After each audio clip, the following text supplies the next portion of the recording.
I'm All in RC. Today I want to go over a few things to talk about when buying a used RC car. Before I get into it, I want to ask you to subscribe.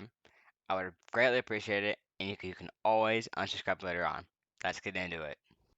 The main type of RC car that I want to talk about when buying used is bashers. Bashers are definitely the best RC car to go to whenever buying used, because you can't make them any worse, right?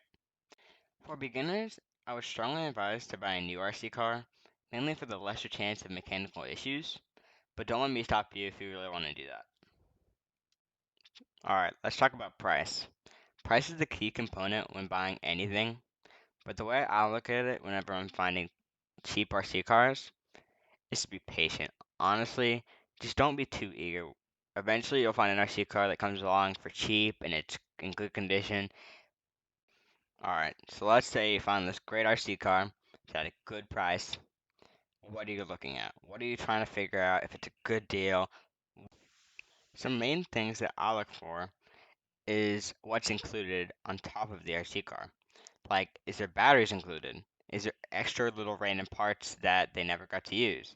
Is there extra bodies? Always add that on. That stuff is super expensive looking back on, especially batteries. So if you can find that for cheap, that's great. Some main things that I like to look for in components, such as the servo, motor, and ESC, is to look at how the car has been treated. Is there a lot of scratches on it? Is there certain parts that are broken that aren't necessarily key components to it running?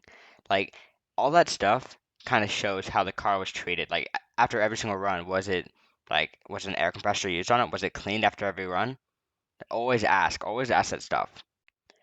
And always compare the price of what you're buying it to it brand new. Because you don't know how close certain parts are to breaking. You don't know how hard they ran the RC car. And you're also taking that risk of like not regular parts. Like on a regular car, like let's say the a suspension arm breaks, that's like maybe $7.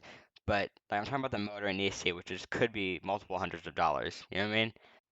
Always understand that you are taking risks. No matter how big, you are taking risks with buying a used RC car. That's the biggest takeaway you should take away from this video is it's a risk. But if you're willing to take it, it could pay back tenfold. Also, don't let anything I'm saying change your mind if you're dead set and really want to do something. Thanks for watching. I hope this gives you a little insight on buying used, and if it did, please subscribe. Thanks for watching.